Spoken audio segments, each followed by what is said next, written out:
அவர் சட்ட ரீதியாக தான் குரல் எழுப்பது போல ஒரு ஒரு ஒரு விடயத்தை சொல்லுகிறார். என்ன சொன்னால், ஒருவர் வியாழக்கிழமை ஒரு தவறு செய்கிறார். அதற்காக அவர் வெள்ளிக்கிழமை கைது செய்யப்படுகிறார் என்று சொன்னால், ஆஹ், அதில் ஒரு விடயம் இருக்கிறன்னு சொன்னால், அவர் இப்பொழுதுதான் ஒரு குற்றத்தை செய்திருக்கிறார். ஆனால் ரணில் விவகாரம் ஒரு பழைய விவகாரம். இது சம்பந்தமாக நீண்ட விசாரணை கடந்த ஏப்ரலில் இருந்து இது சம்பந்தப்பட்டிருக்கக்கூடிய அனைவரும் ஆனால் அவருடைய அழைத்து நண்பனுக்காக அவர் விசாரிக்கப்பட்டிருக்கிறார். ஆதரவு கரம் நீட்டி இருக்கிறார் தானே. ஆனால் இந்த கருத்து எந்த விதத்திலும் இன்று இருக்கக்கூடிய சூழலை எந்த விதத்திலும் மாற்றாது. ஏன்னு சொன்னால், இதற்காக பல விடயங்கள் கடந்த வெள்ளிக்கிழமை முதல் நடைபெற்றிருக்கிறது. வழக்காடு மன்ற விவகாரங்கள் நடைபெற்றிருக்கிறது. பல சட்டத்தரணிகள் வெள்ளிக்கிழமை அங்கு இருந்தார்கள். பின்னர் இன்று செவ்வாய்க்கிழமை கூட பல வழக்கறிஞர்கள் அதே நீதிமன்றத்தில் இருந்தார்கள். ஆனால் இதிலும் அவர் இருக்கவில்லை. இது சம்பந்தமாக பல கூட்டங்கள் நடைபெற்றிருக்கிறது. பல்வேறு இடங்களில் கூட்டங்கள் நடைபெற்றிருக்கிறது.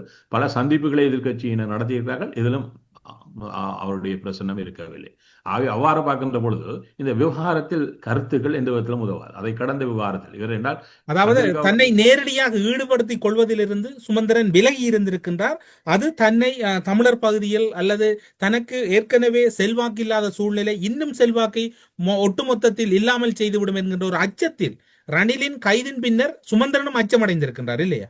நிச்சயமாக அவர் இதிலிருந்து தன்னை விலக்கி கொண்டே இருக்கிறார் என்பது தெளிவாக புரிகிறது. ஏனென்றால் அவர் ஒன்றை செய்வார். அரசியலில் அவர் தன்னுடைய பணி, அதாவது ஒரு வழக்கறிஞராக, நான் தான் இலங்கையினுடைய சிறந்த வழக்கறிஞர் என்ற வகையில் இவ்வாறான இடங்களில் தன்னுடைய பிரசன்னத்தை அவர் இன்றையும் பார்த்திருந்திருக்கிறார். என்று சொன்னால், சந்திரிகா ஒரு முறை கைது செய்யப்பட்ட போது கூட அந்த வழக்காடு மன்றத்தில் வெற்றி பெற்றுவிட்டு முன்னே எல்லாருக்கும் முன்னே வந்து பேசியவரும் அவர். அவை அவர் அதை சரியான முறையில் கொழும்பு சிங்கள தலைமைகள் அனைவருடைய வழக்குகளிலும் அவர் கடந்த காலங்களில் ஆஜராகி இருந்திருக்கிறார். அவ்வாறு இருந்தால் ஏன் என்கின்ற கேள்வி கூட இங்கு எழுவதை பார்க்கலாம். ஆகவே அந்த விடத்தில் தன்னுடைய இன்று இருக்கக்கூடிய அவருக்கு இருக்கக்கூடிய தமிழ் சமூகம் சார்ந்து இருக்கக்கூடிய சவாலுக்கு மேலும் வலு சேர்ப்பதாக அமைந்து விடக்கூடாது என்ற ரீதியில் அவர் இதிலிருந்து விலக்கி கொண்டதாகவே நாங்கள் இங்கு பார்க்கக்கூடியதாக இருக்கிறது.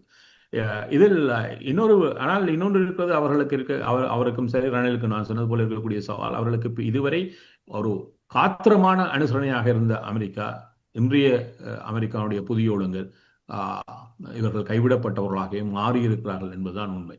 ஆகவே கடந்த காலங்களில் பார்த்தீங்கன்னா ஒவ்வொரு ஆண்டும் அவருடைய பிரசன்னம் அமெரிக்காவில் இருக்கும், அவருடைய சந்திப்பு தொடரும் என்ற நிலைமையெல்லாம் இருந்தது.